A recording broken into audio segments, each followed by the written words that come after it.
Bonjour, ici Daniel Young. Avec la croissance fulgurante de la demande en pétrole et de son prix, avec l'engorgement de nos routes et de nos autoroutes, la solution pour plusieurs experts passe par un transport plus écologique.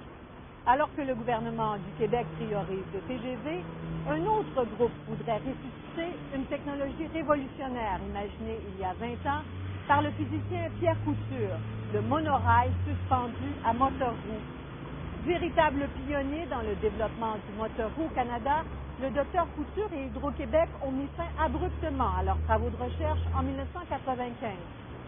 Pourquoi Hydro-Québec a-t-il mis un terme à ce développement si près du but, après y avoir englouti des millions et des millions de dollars? C'est PAC à cette enquête.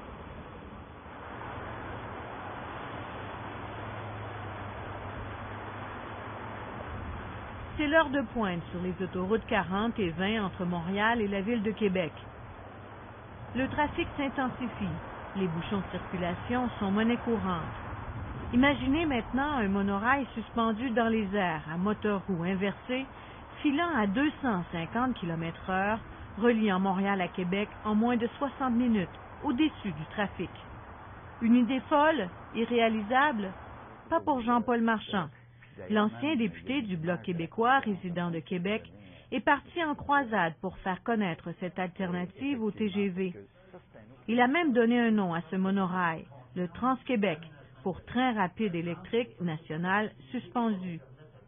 M. Marchand croit tellement au monorail comme solution pour régler les problèmes de circulation et la pénurie de pétrole qu'il a même déboursé 30 000 $ de sa poche pour réaliser cette vidéo promotionnelle en 3 dimensions. Il y a une solution qui est entièrement québécoise et en plus, qui est unique au monde. Il s'agit du Trans-Québec ou du TQ.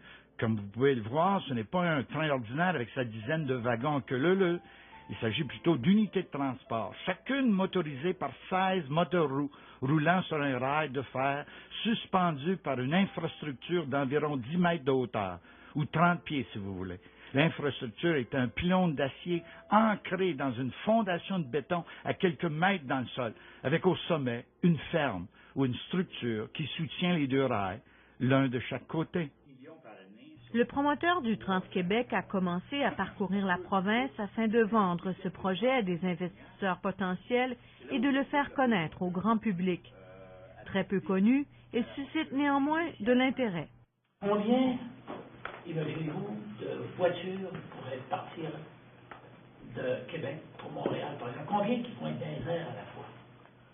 Ça peut être comme un tapis roulant, un après l'autre. Alors, ça veut dire que tu remplis une voiture, puis À là, part. à part. Ouais. Puis là, la deuxième, tu ne l'as pas encore remplie, mais une demi-heure plus tard, tu peux en remplir une, il y aura des voitures qui vont être vides, qui vont pouvoir s'en aller, un peu comme sur un... Non, c'est sûr que, regarde, on peut imaginer, par exemple, que, supposons que le projet est à son point où on peut transporter des passagers autant que des biens marchandises. Donc, il peut y avoir un véhicule qui est rempli de passagers qui part, puis un ou deux, puis aussitôt que chaque véhicule est plein de passagers, et entre Québec et Montréal, ça serait, on a calculé, ça serait constant. Autrement dit, tu te rendrais à la gare, puis quelques minutes plus tard, ça part. Tu n'aurais pas à attendre 1 heure. Au contraire, ça partirait. Ça serait un tapis roulant. Malgré son allure futuriste, les plans de ce monorail ont pourtant été créés il y a plus de 20 ans par le physicien québécois Pierre Couture, considéré comme l'inventeur du moteur roue. Moi, quand j'avais rencontré Pierre Couture en 1994, il m'avait déjà montré ce projet-là comme étant son projet initial pour le moteur roue.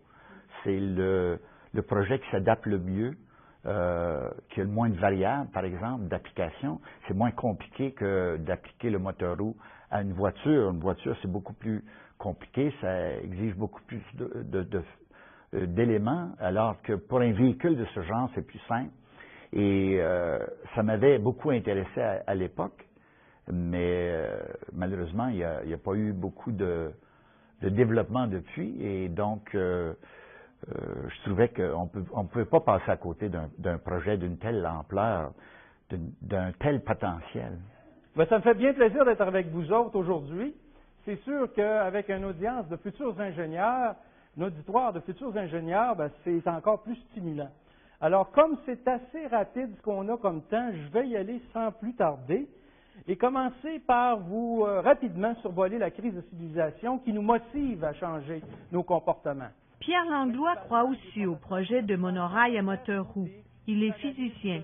Il est aussi devenu écrivain et conférencier, auteur entre autres du livre « Rouler sans pétrole ». M. Langlois est invité aujourd'hui par les étudiants de l'École polytechnique à Montréal. Dans son livre, le physicien présente un concept de monorail électrique suspendu à moteur roue tel que développé par le Dr Couture et Hydro-Québec dans les années 80 et 90.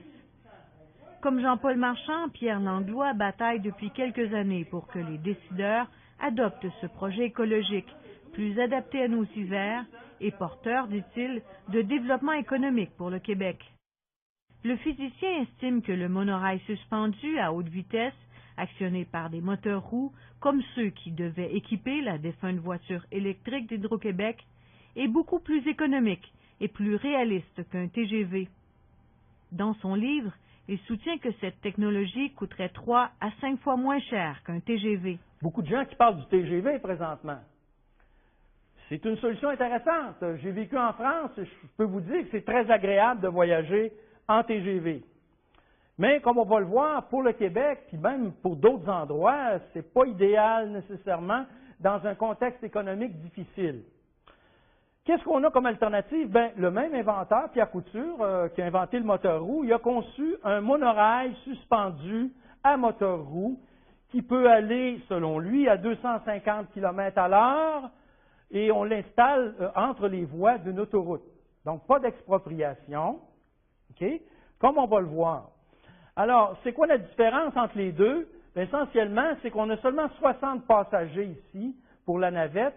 Donc, on peut l'envoyer à tous les 2-3 minutes, à tous les 10 minutes, une demi-heure. On a beaucoup de flexibilité dans les endroits où la densité de population est faible. Est-ce que ce moteur roue-là, M. Langlois, selon vous, est encore pertinent? Il est très pertinent. De plus en plus, vous avez écouté ma conférence il y a quelques instants. Il y a énormément de gens qui se dirigent vers là. Les militaires utilisent les moteurs roues de plus en plus dans de nombreux prototypes pour toutes sortes d'avantages, l'économie d'énergie qu'ils offrent, la puissance qu'ils offrent. On a en même temps le véhicule très puissant et le plus économe. Donc ça, c'est des avantages que le moteur roue a sur ses compétiteurs. Les autobus, de plus en plus, ont des moteurs roues pour économiser justement la consommation d'énergie. Les scooters s'en viennent à peu près tous, électriques, j'entends, à peu près tous avec des moteurs roues. Les bicyclettes ont déjà des moteurs roues, ça va de soi, les bicyclettes à assistance électrique. Et les automobiles, bien, il y a déjà Volkswagen qui a des petits moteurs roues dans les roues d'en arrière sur 20 véhicules prototypes. Il y a aussi la Honda FCX à hydrogène qui, pour économiser le plus possible la dépense d'énergie, a mis des moteurs dans les roues d'en arrière électriques là, pour s'assurer de consommer le moins possible d'hydrogène.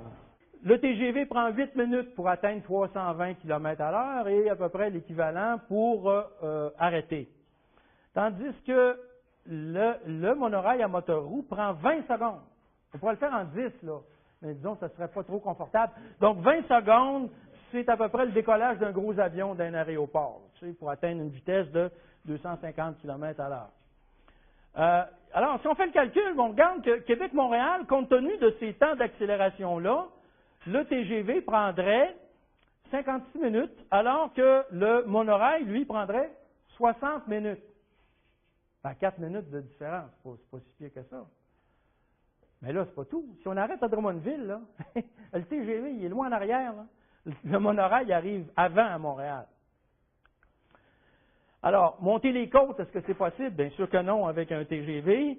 Bien sûr que oui avec un monorail, parce que c'est des roues, des pneus. Donc, ça peut rouler. Si un autobus monte, le monorail monte, lui.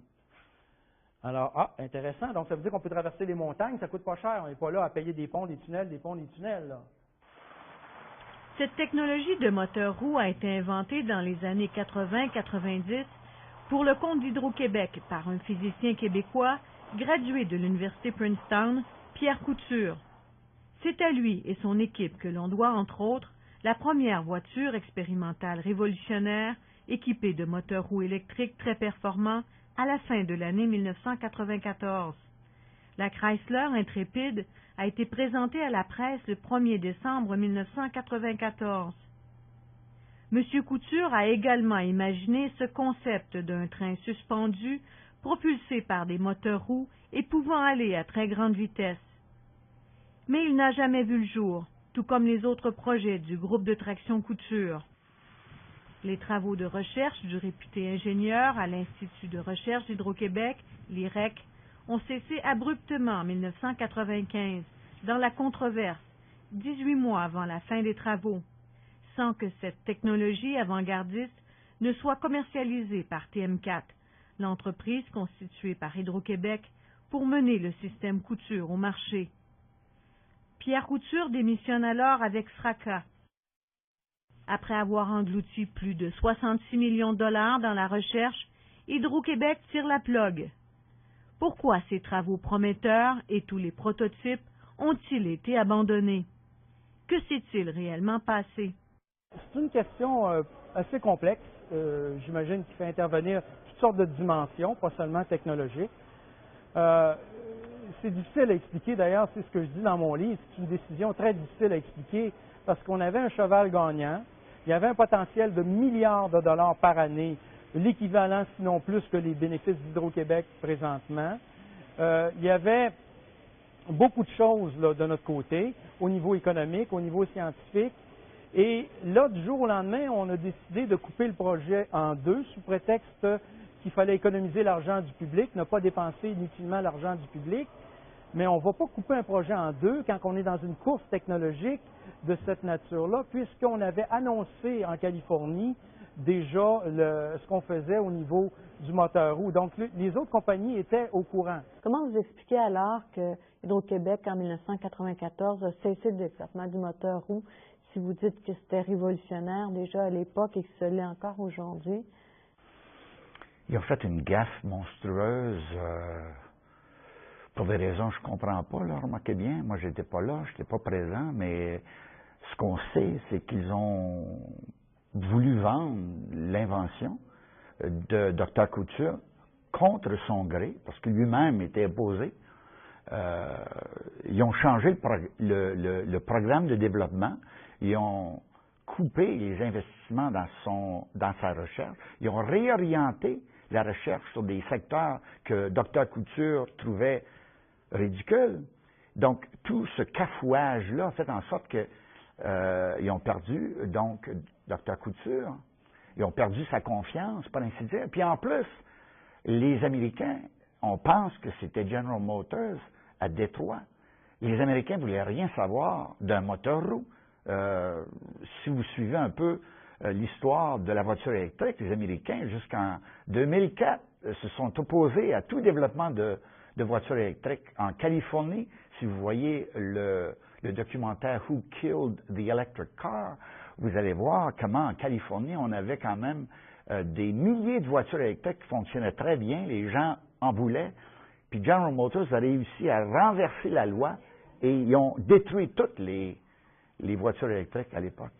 Alors, il y avait toute une thèse de complot. Est-ce que vous avez cru à ça, vous? C'est toujours difficile de dire complot, là. Mais disons que, donc je pense pas que c'est un complot, mais je pense qu'il y a une incompréhension de ce qu'aurait dû être Hydro-Québec et ce que devrait être encore Hydro-Québec. On est une grande entreprise. C'était un grand laboratoire de recherche qu'on a laissé tomber. On n'a pas d'autres grands laboratoires de recherche comme ça au Québec qui est si près de l'industrie. Donc Hydro-Québec a fait des percées majeures dans les années 80, par exemple, dans l'électrification de procédés industriels qui étaient normalement faits par chauffage en utilisant des hydrocarbures, en utilisant du charbon. On a transféré ça vers l'électricité. Il y a eu des grandes découvertes dans les piles, dans les batteries qui ont été mises de côté et entre autres dans le moteur roue. Et encore aujourd'hui, on reste une société très frileuse. L'idée de dire on va s'asseoir, on va s'associer avec certaines compagnies pour développer un mode de transport, on n'est pas capable de le faire. Il semble pas être ou avoir été très intéressé à faire la promotion de ce véhicule-là, de cette technologie-là. Est-ce que c'était un manque de vision? Est-ce que c'est difficile à dire et évidemment, ils sont très peu loquaces là-dessus. Effectivement, Hydro-Québec est très discrète sur cette affaire. Vivement critiquée, la Société d'État refuse presque toutes les entrevues portant sur l'abandon des travaux de recherche du concept de traction à moteur roue de Pierre Couture. Le président de la filiale TM4, Claude Dumas, n'a pas voulu nous accorder d'entrevue. Il a cependant accepté de répondre par écrit à des questions soumises strictement par courriel. Voici son explication. L'équipe de projet de l'IREC, dont Pierre Couture assurait la direction technique jusqu'au moment où il a demandé à quitter ce poste et à être réaffecté, a poursuivi les activités de développement de façon à réaliser la preuve de concept de son moteur roue dans l'année qui a suivi ce départ, écrit Claude Dumas. Cette preuve de concept était loin d'être le but ultime du projet, poursuit le président de TM4, mais plutôt une étape préliminaire essentielle à sa poursuite. Ces travaux, dit-il, ont été poursuivis par TM4, l'entreprise constituée par Hydro-Québec en 1998, pour mener le système Couture au marché. TM4 a travaillé sur ce système encore 4 ans. Les travaux sur le système Couture, écrit M. Dumas, ont été ralentis à compter de 2002, devant l'absence totale d'intérêt des constructeurs automobiles pour le concept d'une part, et d'autre part pour mettre au point des produits dérivés des technologies utilisées ou mis au point par l'équipe de TM4 et qui intéressaient certains clients, conclut le président de TM4. Aujourd'hui, dans la soixantaine, le docteur Pierre Couture travaille encore à l'Institut de recherche d'Hydro-Québec, mais depuis 1995, il a été muté à d'autres recherches. Nous lui avons longuement parlé au téléphone, mais il a été impossible de réaliser une entrevue. M. Couture soutient être muselé par la Société d'État et avoir reçu des menaces. La dernière fois où il a dénoncé publiquement les agissements d'Hydro-Québec, c'est en 1998, lors d'une commission parlementaire de l'Assemblée nationale chargée de faire la lumière dans cette controverse. Le physicien estime avoir été victime d'un complot d'une ampleur insoupçonnée. Ses recherches, nous a-t-il dit, dérangeaient bien des gens dans la puissante et influente industrie du lobby automobile et pétrolier il y a 15-20 ans. Mais TM4 nie catégoriquement avoir reçu des pressions de qui que ce soit. Aucune pression n'est en cause, écrit Claude Dumas.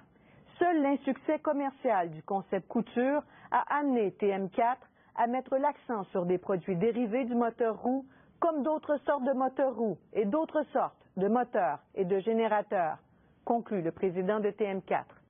Si on a un monorail, puis là, il coûte 4-5 fois moins cher, pourquoi on n'enverrait pas un dans l'Estrie, au Saguenay, dans la Beauce, etc. Donc, au lieu d'isoler les régions davantage, on les inclut dans un développement économique plus soutenu et plus durable, parce que là, on consomme beaucoup moins d'énergie aussi à faire tout ça. Quoi qu'il en soit, Pierre Langlois, qui veut ressusciter un des projets chers au docteur Pierre Couture, le monorail suspendu à moteur roue à grande vitesse, estime que le Québec et le Canada a ainsi perdu 15 ans d'avancée technologique, alors qu'il aurait pu aujourd'hui être un leader mondial de l'industrie des véhicules électriques. Je crois que oui, on aurait définitivement pu être des leaders de ce côté-là. L'idée n'était pas de faire des véhicules au Québec, et Pierre Couture l'a dit le 1er décembre 1994, lors de la conférence de presse à l'IREC, où on a présenté la véhicule de Pierre Couture, essentiellement, et son équipe et d'Hydro-Québec. Il l'a dit, c'est pas une question de faire des voitures. Il y a des gens qui sont plus expérimentés que nous. Nous, ce qu'on veut faire, c'est des moteurs, des génératrices, de l'électronique de puissance, des logiciels de contrôle. C'est des composants, quoi, exactement comme l'Ontario fait depuis longtemps. Donc, on n'est pas trop petit pour faire ça, là. Normand Mousseau est professeur titulaire au département de physique de l'Université de Montréal. Il est également l'auteur de plusieurs livres. Lui aussi est d'avis qu'au rythme où le pétrole est consommé présentement et l'escalade des prix à prévoir, qu'il faut reprendre la technologie du moteur roue pour l'intégrer à un mode de transport en commun écologique, comme le fait le projet de Trans-Québec.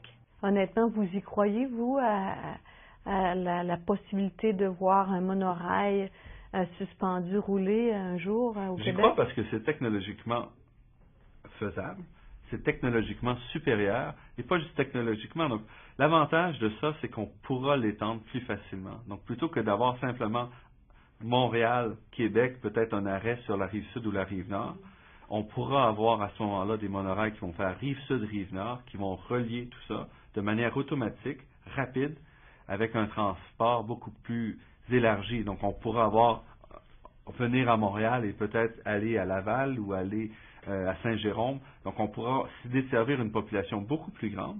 Donc, pour moi, j'y crois parce que c'est la solution intelligente. Est-ce qu'on va le faire? Ça, c'est une autre question. C'est que malgré ses avantages environnementaux indéniables, le projet de monorail électrique suspendu demandera un investissement de recherche substantiel. Ce système, dont Pierre Couture a précieusement conservé le savoir-faire, n'a jamais été testé. Il faudrait une injection d'au moins 150 à 200 millions de dollars en recherche pour développer ce projet. Il faut que quelqu'un prenne le leadership. Donc, il faut que quelqu'un vende le produit, puis dise, nous, on est prêts, et dans 10 ans, de toute façon, le TGV, il ne sera pas là dans 10 ans. La vitesse, on s'en va, il ne sera pas là. On a tout le temps qu'il faut pour développer la nouvelle technologie. Est-ce que ça se fait en ce moment quand vous dites qu'il faut que quelqu'un prenne le projet puis le vende? Est-ce que ça... Présentement, ça ne se fait pas. Il y a des groupes, mais ce n'est pas des gens influents qui poussent pour ça, mais on a vu, ça n'a pas été repris par personne d'influent, par aucun ministère, au fédéral ou au provincial, donc ça reste mort. L'entreprise n'a pas bougé. Bombardier, on ne l'entend pas non plus là-dessus. On se demande parfois où est Bombardier au Québec dans le ministère de transport en commun. Avez-vous réussi à attirer des investisseurs, à intéresser des gens influents avec ce projet-là? Bien, c'est-à-dire que des gens intéressés, oui, des gens qui ont de l'argent, oui. Beaucoup de gens sont très intéressés. Sauf que il y a une question de crédibilité d'abord que je dois établir. Je dois réussir à faire en sorte que le plus de Québécois sachent, soient au courant de ce projet-là. Et j'espère que quand le rapport qui a été commandé par les 6 maires sur le TGV, une fois que ce rapport-là va sortir, bien là, le débat va démarrer. Et puis là, je crois que la crédibilité du Trans-Québec ou du monorail va être établie. Là, ça me permet d'aller me présenter devant les autorités politiques et les agences gouvernementales pour du financement. Pour vous, c'est la solution de l'avenir? Oui, pour tous les véhicules. Et il y a une étude de Frost et Sullivan, justement, et des spécialistes dans les études de marché des produits haute technologie, sortie à l'automne 2009, qui dit qu'une technologie révolutionnaire à surveiller dans la prochaine décennie, c'est les moteurs roues. Alors, Hydro-Québec a manqué de son coup. Il y a un consortium de 34 compagnies qui a été formé la semaine dernière, dont Mitsubishi, pour faire des moteurs roues, des voitures à moteurs roues commerciales au Japon, pas ici. Ouais. Est-ce qu'ils regrettent, selon vous, Hydro-Québec, d'avoir manqué ce bateau-là? C'est plus un épine dans leur pied que d'autres choses pour le moment, là, je croirais. Là. Honnêtement, êtes-vous confiant que de voir, je sais pas moi, dans 10 ans, voir un monorail suspendu, relier les grandes villes du Québec? Moi, je suis convaincu. Personnellement, là, puis je suis pas tombé sur la tête. Je suis convaincu que ça va se réaliser, puis ça va être beaucoup moins que 10 ans.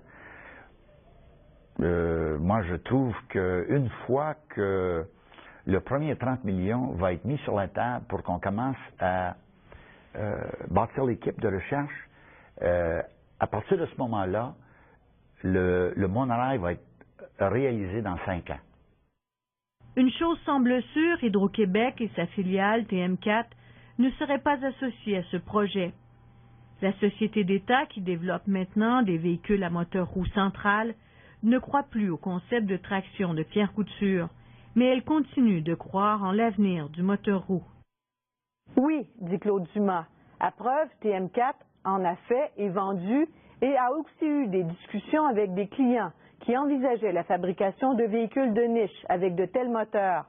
Cependant, écrit M. Dumas, aucun des moteurs roues projetés ne reprend les caractéristiques ajoutées par le Dr Couture au concept de moteur roue breveté en 1905 par Ferdinand Porsche. Ça tourne en rond, ils ont gaspillé. Moi, j'estime que c'est peut-être un demi-milliard depuis ce temps-là. Ils ont tenté de vendre un prototype à Dessau en France, Tata Motors récemment, Mitsubishi, ça marche pas, ça tourne en rond. C'est pas particulièrement génial. La seule force d'opposition à ce projet-là, ça va être, j'imagine, Hydro-Québec. Puis pourquoi? Ben, c'est pour ça que ça s'est pas développé. Pierre Couture était... C'est vraiment une terrible histoire, en fait, dans le fond. Hein. C'est dégueulasse parce que Couture, je connais bien, dans le sens où c'est un génie. Le travail pour convaincre de la faisabilité du monorail sera l'étape la plus difficile et la plus déterminante. Mais Jean-Paul Marchand et Pierre Langlois sont convaincus du potentiel de ce monorail suspendu à moteur roue. Qui sait, peut-être qu'un jour, verrons-nous ces étranges wagons suspendus survoler nos autoroutes à vive allure, sans essence.